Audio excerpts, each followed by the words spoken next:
बच्चा लोग, मैथ्स कोई रॉकेट टेक्नोलॉजी नहीं है। ये simple application of common sense है और अगर आपके पास कॉमन सेंस है तो यूज करिए और मैथ्स को एंजॉय करिए। देखो बच्चों, हमारे पास अब क्वेश्चन नंबर 23 है। वो डिफरेंशियल इक्वेशन का क्वेश्चन है। अब चूंकि हमने बोला है कि जो बच्चे थोड़ा सा जिनकी तैयारी ठीक नहीं है, जो नर्वस हो रहे हैं उनके लिए, तो सबसे पहले ये समझ लो कि होमोजेनियस इक्वेशन क्या होता है। हम कहते हैं कि कभी भी अगर होमोजेनियस इक्वेशन लिखते हो तो हम कहते हैं कि dy by dx should be the function of y by x, और याद रखना function of x by y. dy by ds का मान हमेशा y बाई x या x बाई y के रूप में हो जाना चाहिए, उसी को हम बोलते हैं कि वो होमोजेनियस इक्वेशन है। एक छोटा सा एग्जांपल देखो। मान लो कि आप लिखते हो कि हमारे पास dy by dx is equal to x plus y by x minus y है, तो होमोजेनियस इक्वेशन है। क्यों? क्योंकि देखिए इसका पावर 1 1 1 1 सब कैंसिल हो जाएगा, या अगर नीचे ऊपर x से डिवाइड कर दोगे तो ये हो जाएगा 1 प्लस वाई बाई एक्स और 1 माइनस वाई बाई एक्स, या अगर y से कर दोगे तो x बाई वाई प्लस 1 और x बाई वाई माइनस 1। ये क्लियर हो गया। हमारे पास जो दिया हुआ क्वेश्चन है, इस क्वेश्चन को अगर आप ध्यान से देखोगे, ध्यान से देखना। अच्छा, तो होमोजेनियस इक्वेशन में हम क्या करते थे कि अगर y बाई एक्स, सपोज कर लो कि अगर y बाई एक्स है तो हम इसको v लिखते हैं, और अगर x बाई वाई है तो भी हम इसको v लिखते हैं। बस इतनी सी बात रखनी है, फिर उसके बाद जैसे जैसे होता जाएगा हम आपको बताते चले जाएंगे। अब ये जो क्वेश्चन दिया हुआ है, आपको पता है क्या करते हैं? जैसे मैं बता ही दूं, जैसे मान लो कि आप कहते हो कि x बाई वाई है, इसको v लिखा, तो x को क्या लिखोगे? V y. फिर आप इसको y के सापेक्ष डिफरेंशिएट करते हो तो क्या लिखोगे? dx by D Y is equal to v y, one का वन हो गया, y के सापेक्ष कर रहे हो, and plus y into d v by D y. इसके बाद सबको वैल्यू सब्स्टिट्यूट करते हो। y और v को हम क्या करते हैं? वेरिएबल सेपरेबल फॉर्म के हिसाब से, माने वेरिएबल को एक तरफ सब v और एक तरफ सब y करके इंटीग्रेट करते हैं और लास्ट में v की वैल्यू रख देते हैं। यही इसका मेथड है। अब देखो, हमारे पास जो दिया हुआ क्वेश्चन है, इसमें क्या है बच्चों? y e to the power x by y dx is equal to x e to the power x by Y plus y square into d y. यहां अपने आप स्पष्ट हो रहा है कि भैया ये x बाई वाई होना है। हमें करना क्या है? हम इसको लिख सकते हैं वी हैव। हम सोल्यूशन की बात करते हैं। पहले क्या लिखोगे बच्चों? हम लिखते हैं dx बाई डी वाई। देखो डी वाई को इधर लेके चले आए, क्यों? क्योंकि x बाई वाई है। अगर d Y by D x तो हम उसको y बाई एक्स करते, तो d Y by D x लिखते। क्या लिखते हैं? dx बाई डी वाई करोगे तो आपके पास होगा x e to the power x by Y plus y square divided by e to the power x by y. D y को यहां लेके चले आए और इस y e to the power x to the e to the power x by y को एक side में लेके चले आए। अब इसको अगर चाहो तो लिख सकते हो x e to the power x by y divided by y e to the power x by Y plus y square by y into e to the power x by y. यहां तक सही है? आपने पढ़ के रखा है ना, a plus B by C होता है तो लिखते हो a by C plus B by C. छोटे क्लास में पढ़ा होगा आपने।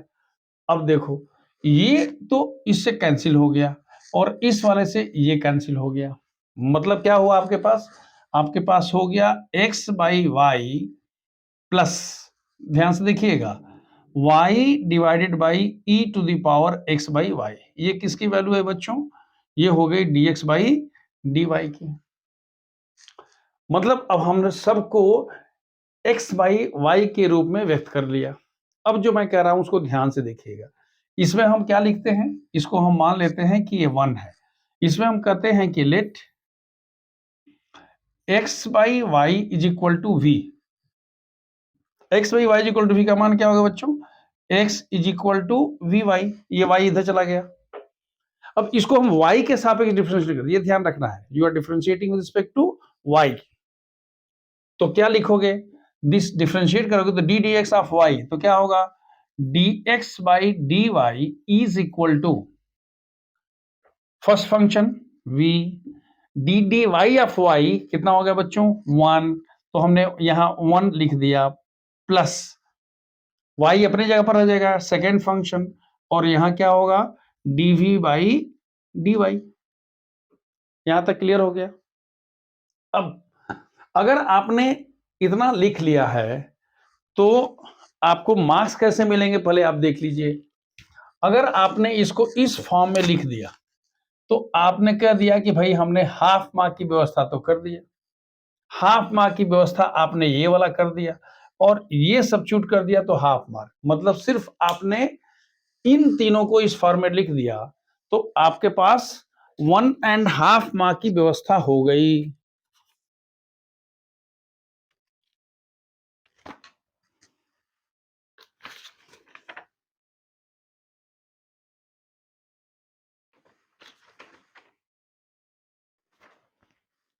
सॉरी, ये हाफ मार्क सिर्फ यहां तक पहुंचने का, यहां पहुंचने का हाफ मार्क है और इसका कितना हो गया, हाफ मार्क हो गया।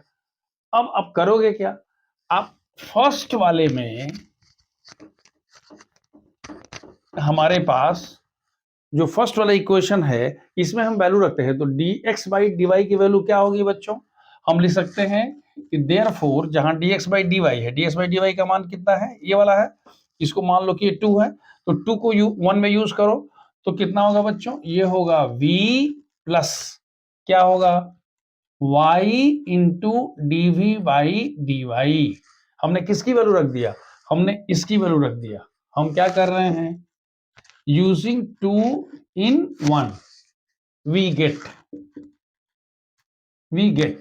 तो हो गया पहला, इसका क्या हुआ, ये हो गया v plus y dv by D Y.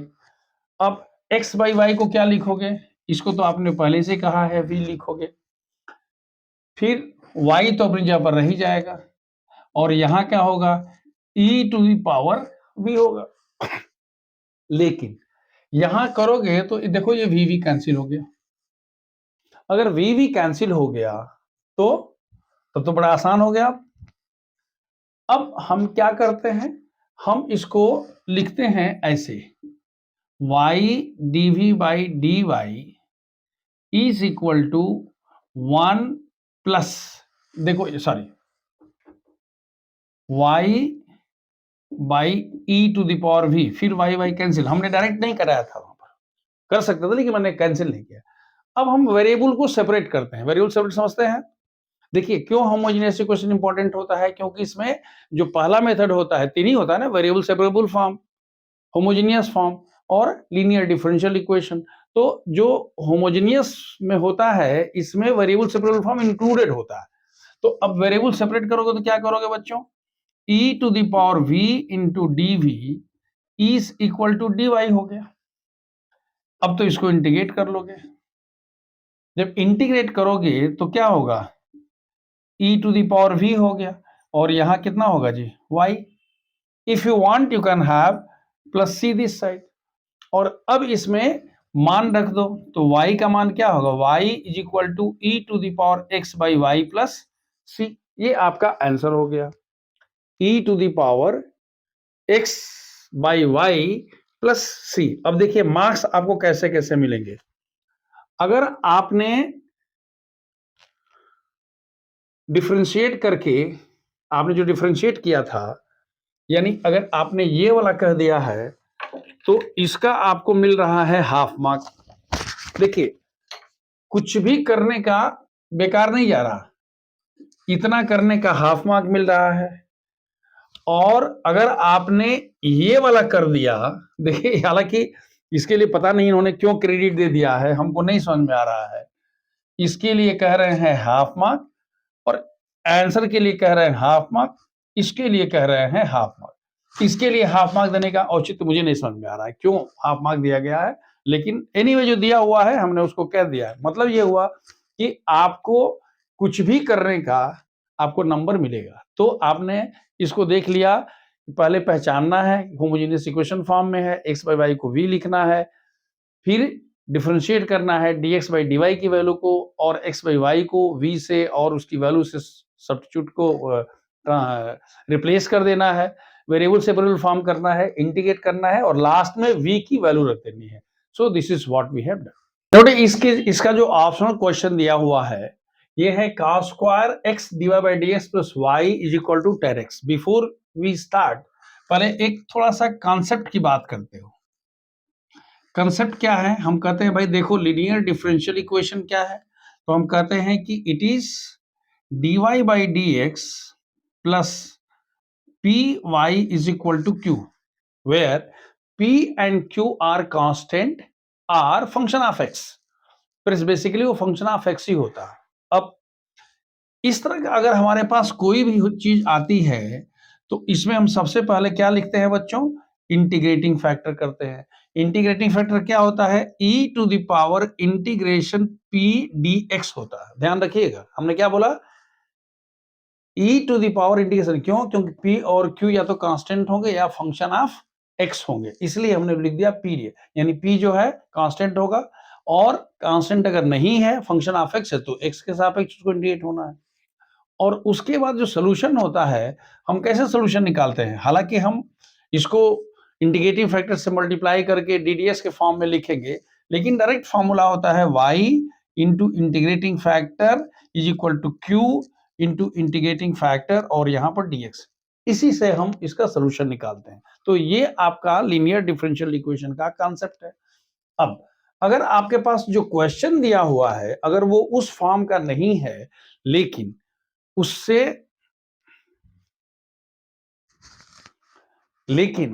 ये अंदर से भाव आ रहा है कि भाई उसी फॉर्म का है, तो हम लिख सकते हैं। देखिए सॉल्यूशन आप कैसे लिखोगे? वी हैव क्या क्या है बच्चों? देखो ये है dy by D x plus 1 by cos square x into y is equal to tan x into 1 by cos square x. यानी आपने cos स्क्वायर एक्स से सबको डिवाइड कर दिया। इसका मतलब ये हुआ कि हो गया dy by D x plus sec square x into y is equal to tan x और into how much? Sec square x. ध्यान से देखिएगा, इसको हम मानते हैं 1। इसको हम कंपेयर करते हैं। अगर हम जो भी बताए थे कंपेयरिंग विथ, कैसे कंपेयर करोगे बच्चों? dy by D x plus p y is equal to, आपको पता है p क्या है?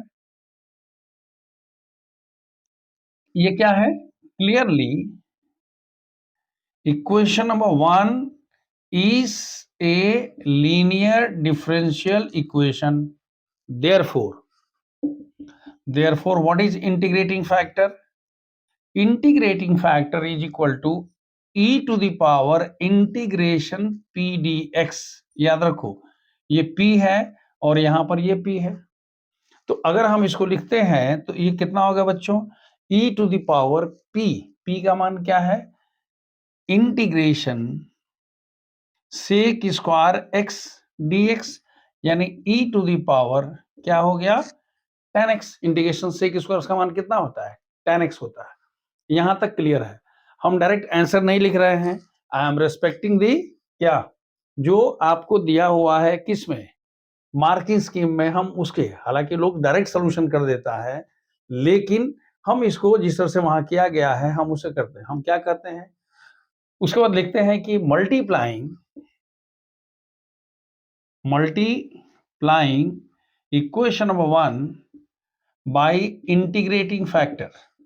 इंटीग्रेटिंग फैक्टर से जब मल्टीप्लाई करोगे तो क्या होगा वो देखो, वो हो जाएगा e टू द पावर, ध्यान से देखिएगा, e to the power tan x into dy by D x plus y sec square x e to the power tan x।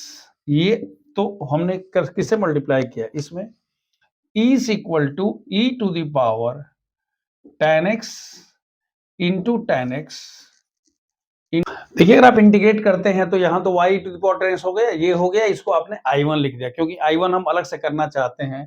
तो देखो बच्चों, अगर हम यहाँ लिखते हैं I1 इज इक्वल टू कितना है 10x into e to the power 10x और into sec square x।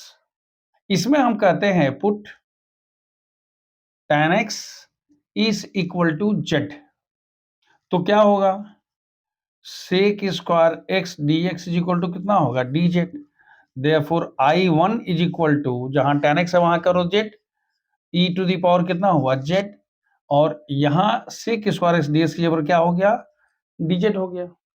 Integrate करो, इंटीग्रेट करो तो क्या करोगे first function integration of second function, तो क्या होगा e to the power z minus integration d d z of first 1 हो गया, integration of second e to the power z का ये हो गया, और प्लस c1 कर लिया। आपको ये कॉन्सेप्ट पता है क्या कंसेप्ट था बेटा? Integration u into v d को क्या लिखते हो first function, integration second function minus integration d d x of first, integration of second, और दोनों का फिर इंटीग्रेशन। यही ना होता है जी, कंसेप्ट यही है ना। तो उसके हिसाब से आपने इसको क्या कर दिया, आपने कह दिया कि therefore I1 is equal to z e to the power z minus e to the power z plus C1। यानी ये जो वैल्यू हो गई, जो I1 की वैल्यू है, याद रखिए y to the power 10 question number 2 है, इसका मतलब ये हुआ कि I1 is equal to e to the power क्या 10x into 10x, sorry I1 is equal to 10x e to the power 10x minus e to the power 10x plus C1। अब इसको आपको कहां रख देना है, जो आपने इक्वेशन नंबर 2 लिखा था। देयरफॉर इक्वेशन नंबर 2 अभी जो आपने लिखा था क्या, y e to the power 10x is equal to 10x e to the power 10x minus e to the power 10x and plus C1। अगर आप इसको डिवाइड करना चाहते हो e to the power 10x से, तो y का value क्या होगा जी 10x माइनस 1 प्लस c हो जाएगा। क्यों, हमको तो कांस्टेंट ऑफ इंटीग्रेशन है तो उसकी हम चिंता नहीं करते हैं, इस वाले को इंटीग्रेट करके और हमने यहां पर ये कह दिया, तो ये हमारे पास क्या हो गया, ये इसका सोल्यूशन हो गया। क्लियर हो गया? और ध्यान रखो कि जो लास्ट में पहुंचते हो इसका 1 मार्क मिलेगा आपको, जो आप लास्ट में पहुंच रहे हो उसका ही 1 मार्क है, पीछे जो आपको 2 मार्क मिल चुका है। हालांकि ये 3 मार्क्स के लिए क्या है, बड़ा सवाल है। 3 मार्क्स के लिए सवाल क्यों बड़ा है, क्यों, क्योंकि पहले आपको इसको सिंप्लीफाई करके लीनियर डिफरेंशियल इक्वेशन के फॉर्म में लाना है, फिर इंटीग्रेशन बाई क्या इंटीग्रेटिंग फैक्टर निकालना है, फिर उस फार्मूला को लगाना है, फिर इंटीग्रेशन बाई पार्ट लगाना है, उसके बाद वैल्यू सब्स्टिट्यूट करनी है। तो ये अपने आप में इतने कंसेप्ट हो रहे हैं कि ये 3 नंबर के लिए बड़ा सवाल है। लेकिन अब दिया है तो दिया है, माने आपको ऐसे भी इस परिस्थितियों का सामना करना पड़ सकता है। क्वेश्चन नंबर 30 जो है वो लीनियर प्रोग्रामिंग प्रॉब्लम का क्वेश्चन है, और यही वो क्वेश्चन है जो आपको फुल मार्क देगा, मेहनत कम करनी पड़ती है। क्वेश्चन है कि minimize z is equal to x plus 2y subject to constraint x plus 2y is greater than or equal to 0, 2x minus y is less than or equal to 0 and 2x plus y is less than or equal to 200. Non-negative restrictions are x, y, इसको बोलते हैं non-negative restriction। तो ये क्या है, that is greater than or equal to 0, यानी जो होगा वो फर्स्ट क्वाड्रेंट में होगा, इसका मतलब यही हुआ। सबसे पहले हम क्या करते हैं कि पहले हम x plus 2y is equal to 100 का ग्राफ खींच लेते हैं। आपको याद है, अगर हम x कहते हैं y है, y का मान 0, x का मान 100, x का मान 0 और y का मान 50। तो देखिए 100 0 यहाँ हो गया और 0 50 यहाँ हो गया, तो ये हमने खींच दिया, तो क्या हो गया बच्चों x plus 2y is equal to 100। ये आपने क्लास 10 में सीखा है। क्लियर है? दूसरा हमारे पास इक्वेशन है 2x minus Y is equal 0। फिर हम एक टेबल बना लेते हैं, हम कहते हैं कि भाई ये x है और y है, हम कहते हैं भाई देखो अगर x का मान 0 है तो y का मान 0 हो जाएगा, लेकिन अगर x का मान हम 20 लिखते हैं तो y का मान 40 हो गया। तो हमने कह दिया कि भाई ये वाला जो पॉइंट है ये 20-40 है। अगला देखिए, 20-40 इस पर भी होगा, देखिए 20 और 40, चल 80 और 20 सेटिस्फाई कर रहा है, इसलिए मैंने उसको वहां पर दे दिया, इतना आपको यूज करना पड़ेगा, ठीक है ना। तीसरा देखिए, तीसरा आपके पास है 2x plus y is equal to 200। यहां देखिए, अगर आप यहां पर x और y लिखते हैं, y का मान 0, x का मान 100, वही वाला पॉइंट आएगा। लेकिन अगर x का मान 0 तो y का मान कितना होगा बच्चों, 200, तो ये वाली लाइन हो गई। यानी हमने इन तीनों लीनियर कंस्ट्रेंट के करस्पॉन्डिंग इक्वेशन का ग्राफ खींच लिया। यहां तक क्लियर हो गया। अब हम रीजन को डिसाइड करते हैं, भाई कौन सा रीजन होगा। तो जो आपको बताया गया है, जैसे मान लीजिए कि हम सबसे पहले इसको लिखते हैं, पहला वाला क्या है, x plus 2y greater than or equal to 0। तो हम क्या करते हैं, पहले भी हम इसको डिस्कस कर चुके हैं पहले वाले क्वेश्चंस में। हम करते क्या है कि ये पूरा जो है वो दो पार्ट में, एक इसके नीचे है, एक इसके ऊपर है, तो कहीं से भी हम एक पॉइंट ले लेते हैं। अगर वो पॉइंट उस इनइक्वालिटी को सेटिस्फाई कर देता है तो उस पॉइंट को कंटेन करने वाला रीजन क्या होगा, रिक्वायर्ड रीजन होगा। इसमें आप x plus 2y greater then 0 में आप जरा 0 0 रख के देखिए, आप 0 प्लस 0 करते हैं तो 0 प्लस 0 का मान 100 से बड़ा नहीं है, यानी सेटिस्फाई नहीं कर रहा, यानी इसके इधर तो नहीं है, तो किधर होगा जी, इसके इधर होगा। पहले वाले का काम खत्म। दूसरा देखिए, 2x minus Y is less than or equal to 0। यहाँ 0 0 तो कर नहीं सकते हैं, तो हम इधर का कोई पॉइंट लिखते हैं, मान लो हम 0-50 लिखते हैं। तो अगर हम 0 और 50 लिखते हैं तो -50 इज लेस देन 0, हाँ जी है। तो हमने कह दिया कि इस लाइन के क्या हो गया, इधर हो गया। तीसरा देखिए, 2x plus y is less than equal to 200, ये वाला लाइन है, 2x plus y is equal to 200 है। तो इसके हम इधर का एक पॉइंट लेते हैं, क्या लेते हैं, 0 0। इसमें 0 प्लस 0 इज लेस देन 200, 0 का मान लेस देन 200 है। मतलब ये हुआ कि इसके इधर हो गया। करें, और अब तो कुछ करना नहीं है, क्यों, क्योंकि x का मान इसके इधर होगा और y का मान इसके ऊपर होगा, यानी जो हमारा पूरा जो रीजन होगा ये हमारा रिक्वायर्ड रीजन हो गया। मान लीजिए कि ये वाला हमारा पॉइंट ए है, ये पॉइंट बी है, ये पॉइंट सी है और ये पॉइंट आपका डी है। जहां तक देखिए ए का कोऑर्डिनेट पता है 0-50, बी का है 220-40, सी का आपको निकालना पड़ेगा। सी का किससे निकालना है बच्चों, आपके पास कितना है, 2x plus y is equal to 200 and 2x minus Y is equal to 0। Simplify कर लीजिए, 4x इज इक्वल टू 200, यानी x इज इक्वल टू कितना हुआ जी, 50। अगर x का मान इसमें 50 हो गया तो y का मान 100 हो जाएगा। इसका मतलब ये हुआ कि इसकी वैल्यू जो है वो क्या हो गया, 50 एंड 100 है। आप करके देखिए, x का मान 50, 100 माइनस 100, आप इसमें रख के देख लीजिए, यहाँ पर 50 इंटू 2 100 एंड प्लस 100 200, मतलब ये हमारा पॉइंट सही है। तो ये हमारे पास 4 पॉइंट्स हो गए। अब देखिए, जब ध्यान से देखना ये है कि हमको मार्क्स कैसे मिलते हैं। मार्क्स मिल रहा है इसमें ग्राफ खींचने का।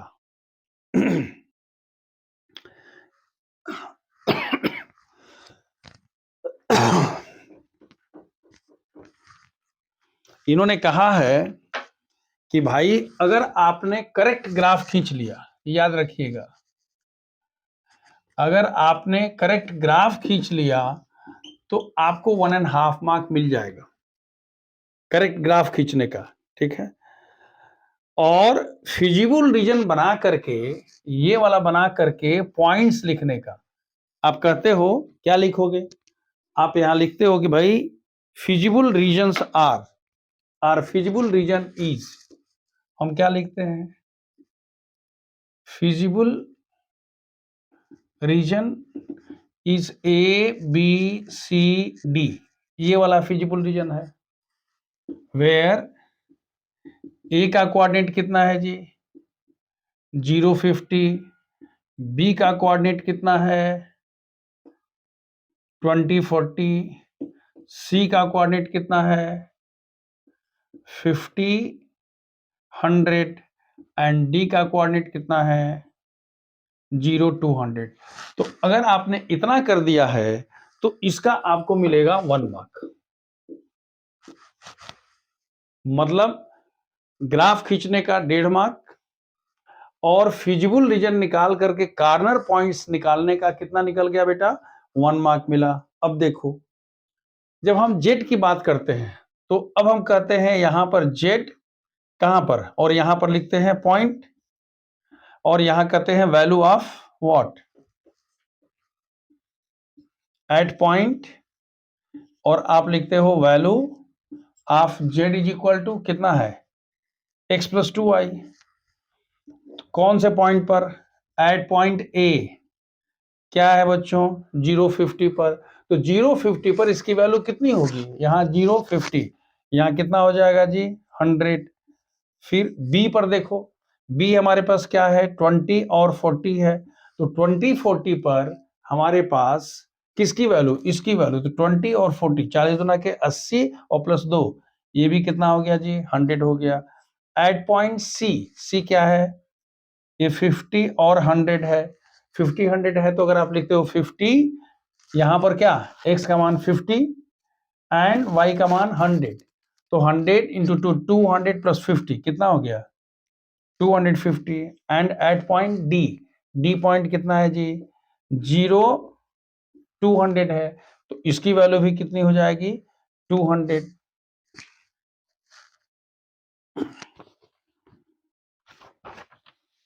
आई एम सॉरी, इसकी वैल्यू 200 नहीं होगी बल्कि इसकी वैल्यू हो जाएगी 400। ये क्लियर हो गया। तो आपसे ये कहा गया है कि भाई इसकी मिनिमम वैल्यू कहाँ होगी।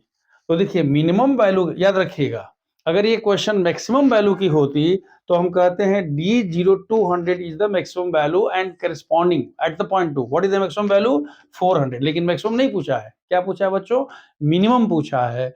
तो मिनिमम हमारे पास क्या है, आप कहोगे आंसर में क्या लिखोगे, बस याद रखो आंसर लिखने का हाफ मार्क, ये सब करके और आंसर लिखोगे, यानी यहां से लेके इतना करने का। तो आप लिखोगे कि मिनिमम वैल्यू कितनी होगी जी 100, कहां पर एट 2 पॉइंट पर है। किस किस पॉइंट पर है बच्चों, एक तो है 050 एंड एट 2040। ये क्लियर हो गया। अगर ये क्वेश्चन क्या होता मैक्सिमम पूछता कि मैक्सिमाइज, ये है ना यहाँ मिनिमाइज कर रहा है, अगर कहता है मैक्सिमाइज तो सब वही करते, सिर्फ आंसर लिखते समय आप कहते कि the maximum value of the given objective function is 400 at the point 0 200। ये लिखना बहुत जरूरी है। यहां तक क्लियर हो गया। यानी सबसे पहले जो लीनियर कंस्ट्रेंट्स दिए हुए हैं उनके करस्पॉन्डिंग इक्वेशंस का ग्राफ खींचना है, उसके बाद हम रीजन डिसाइड करते हैं, फिजिबल रीजन डिसाइड हो जाने के बाद उसके कॉर्नर पॉइंट्स को निकालना है, उस कॉर्नर पॉइंट के निकल जाने के बाद हम क्या ऑब्जेक्टिव फंक्शन की वैल्यू उन सभी पॉइंट्स पर एक एक करके निकाल लेते हैं। जो वैल्यू सबसे मिनिमम होगी वही मिनिमम वैल्यू, अगर बाई चांस मैक्सिमम का है तो मैक्सिमम वैल्यू होगी corresponding point so and so. यहां तक क्लियर हो गया। चलिए तो बेटे आपके पास जो दूसरा क्वेश्चन दिया हुआ है वो है वही उसी का ऑप्शनल क्वेश्चन है कि maximize z is equal to -x plus 2y subject to constraint. ये STC नहीं है, subject to constraint x is greater than or equal to 3, x plus y is greater than or equal to 5, x plus 2y is greater than or equal to 6 and y is greater than or equal to 0। सबसे पहले हम corresponding equations के linear equations के graph खींचते हैं। पहला x is greater than 3 means x is equal to 3 कर दिया, पहला हो गया। x plus y is equal to 5, देखो अगर x plus y is equal to 5 है तो आप कैसे ग्राफ खींचोगे, x y है y 0 x 5 ये 0 और 5 यानी 5 0, ये वाला है क्या है बच्चों 5 0 है, और ये वाला क्या है 0 5 है, तो आपने ये वाला ग्राफ खींच दिया। तो यानी आपके पास ये वाला हो गया और ये वाला हो गया। तीसरा देखिए, तीसरा है x plus 2y is equal to 6 का पहले ग्राफ खींचिए। पहले आप लिखते हो x y y 0 x equal to 6 x 0 y is equal to 3, यानी ये 6 0 हो गया और ये 0 3 हो गया, तो ये कौन सा हो गया x plus 2y is equal to 6। पहले तो आपने इस सबका ग्राफ खींच लिया। अब देखिए इनकी हम रीजन को कैसे डिसाइड करते, कहते कि x is greater than equal to 3, यानी इस लाइन के इधर होगा, पहला क्लियर हो गया। दूसरा देखिए x plus y greater than equal to 5 है, x प्लस वाई वाला है, हम यहाँ 0 0 रखते हैं, 0 0 रखने पर सेटिस्फाई नहीं कर रहा है, यानी उस लाइन के उधर ही होगा, यानी इसका ग्राफ किधर होगा बच्चों, ऐसे हो गया। तीसरा देखो x प्लस 2y, इसमें फिर हम 0 0 रखते हैं, फिर वो सेटिस्फाई नहीं होता है तो फिर उसके उस साइड में होगा, यानी इसके इधर ही होगा। और y is greater than equal to 0, यानी इस लाइन के इधर होगा, यानी हमारे पास एक ऐसा इंटरवल आ गया, ये वाला देखिए, ये हमारे पास रिक्वायर्ड रीजन हो गया जी, दिस इज द रिक्वायर्ड, लेकिन ये अनबाउंडेड रीजन है, ध्यान रखिएगा, ये क्या हो गया बच्चों, अनबाउंडेड रीजन है। तो अनबाउंडेड रीजन पर हमारे पास 3 क्या मिल रहा है, कॉर्नर पॉइंट्स मिल रहा है। एक तो मिल रहा है ए, दूसरा मिल रहा है बी, और तीसरा मिल रहा है सी। ए का कोऑर्डिनेट है 6 0, बी का कोऑर्डिनेट इन दोनों का पॉइंट ऑफ इंटरसेक्शन है, यानी किसका है देखो तो, x plus 2y is equal to 6 और x plus y is equal to 5, subtract करने पर y का मान 1 हो गया, अगर y का मान तो x का मान 4 हो जाएगा, यानी ये पॉइंट हमारे पास कितना है बच्चों, 4 1 हो गया b का। c का देखो, c और x plus y is equal to, c x का मान कितना है 3 है, यानी इसकी वैल्यू हो जाएगी 3 और 2 हो गई, यानी हमारे पास जो पॉइंट्स हमको कॉर्नर पॉइंट्स मिल गए किसके, फिजिबल, याद रखिएगा यहां भी बिल्कुल वैसे ही चलेगा, क्या ग्राफ खींचने का 1.5 मार्क, फिजिबल रीजन निकालने का 1 मार्क, ठीक है, और लास्ट में आंसर निकालने का हाफ मार्क, क्लियर है, यही इसमें भी मार्किंग चलेगा। अब देखिए, हम जब अब z की वैल्यू बात करते हैं तो हम कहते हैं कि at a what is the value of z, a पर z की वैल्यू कितनी है, z की वैल्यू मतलब क्या होगा जी, -6 प्लस 0 इज इक्वल टू -6, पहला हो गया। हम कहते हैं कि एट b, ए कंफ्यूज मत करिएगा, हम कहते हैं एट ए मीन्स व्हाट 6 0, फिर हम कहते हैं एट बी कौन सा पॉइंट है बच्चों, बी है 4 1, what is the value of Z, Z की वैल्यू देखो -4 एंड +2 इज इक्वल टू कितना हो गया जी, -2। तीसरा देखिए, हम कहते हैं एट सी क्या है 3 2, 3 2 पर जरा जेड का मान निकाल के देखो, तो अगर हम 3 2 की बात करते हैं तो -3 + 2 इज इक्वल टू कितना हो गया 1। आप कहते हो कि ये मैक्सिमम वैल्यू कितनी हो गई 1, लेकिन you will not right that this is the maximum value, कारण क्या है, क्यों, क्योंकि ये तो क्या है, ये ओपन है, ओपन अगर हमारे पास फिजिबल रीजन हो जाता है तो इसको एक टेस्ट करने का दूसरा तरीका है, क्या तरीका है, हमारे पास दिया हुआ है z is equal to -x plus 2y, तो अब हम क्या लिखते हैं, -x plus 2y is greater than 1 लिखते हैं, ध्यान से देखिएगा, -x plus 2y is greater than 1, और देखते हैं कि इसका कोई रीजन जो है वो फिजिबल रीजन में कुछ कॉमन है कि, अगर कॉमन हो गया तो मिनिमम पॉइंट ये नहीं होगा, करके देखिए, y का मान 0, x का मान -1, याद रखिएगा ये कहीं यहां होगा, और x का मान 0, y का मान 1/2, मतलब सॉरी x का मान हम पहले कर रहे हैं कि y का मान 0,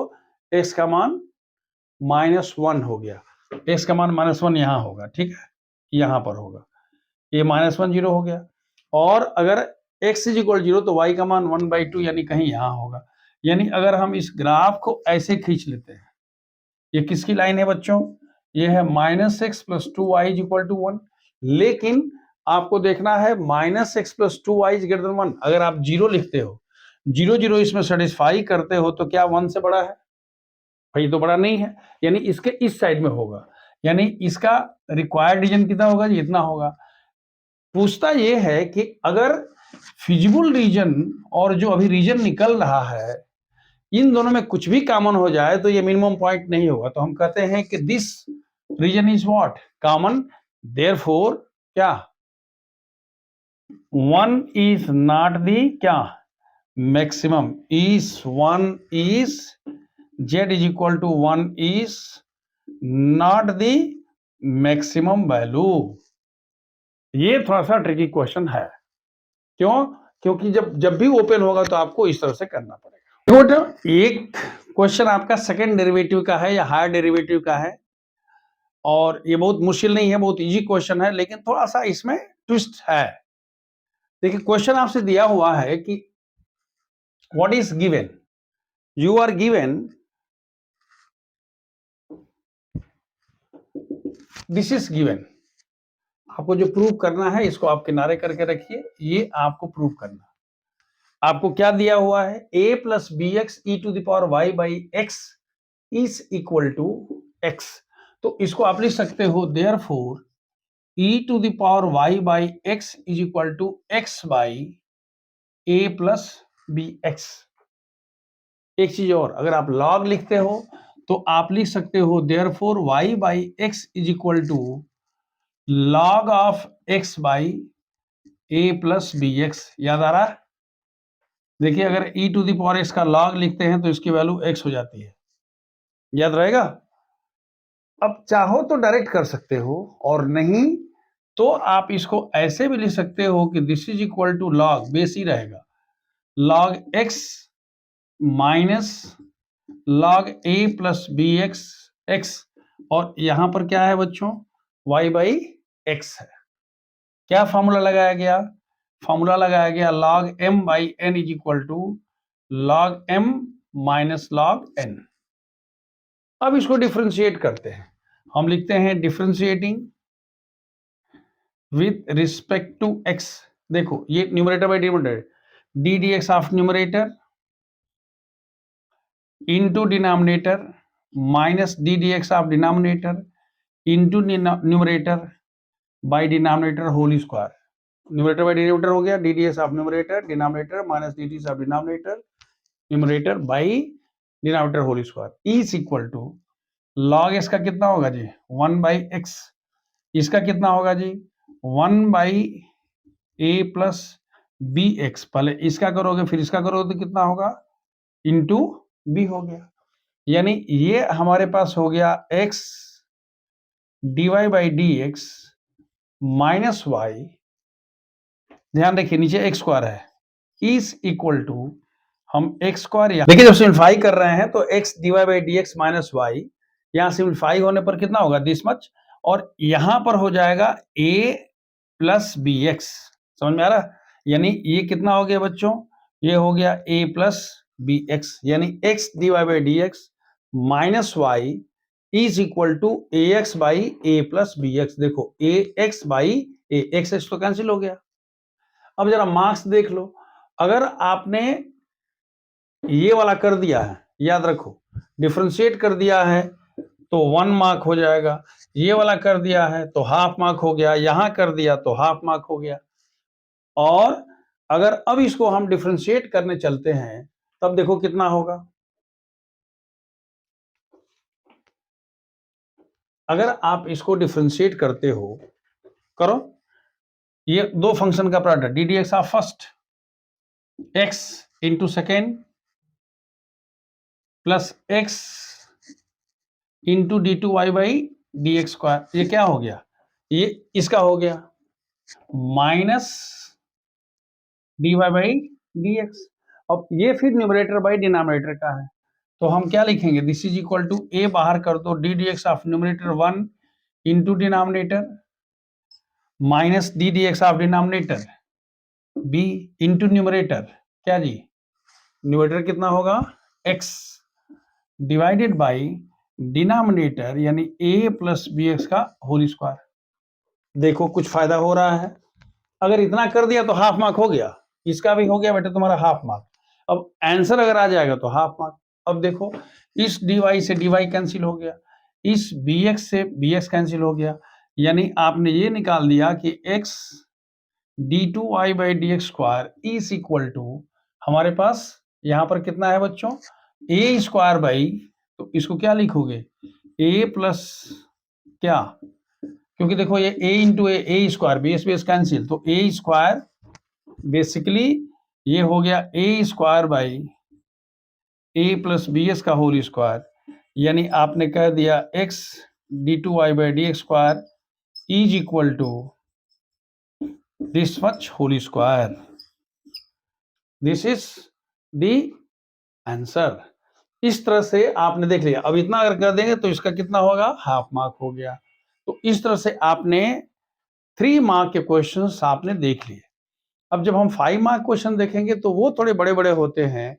इसमें भी एक आध 2 क्वेश्चन ऐसे हैं जो 5 मार्क में आ सकते हैं, स्पेशली जो लीनियर डिफरेंशियल इक्वेशन वाला क्वेश्चन है, वो भी 5 नंबर में दे सकता है। लेकिन हम इसकी और चर्चा, विस्तृत चर्चा करेंगे जब हम 5 मार्क वाले क्वेश्चन करेंगे तब। Thank you.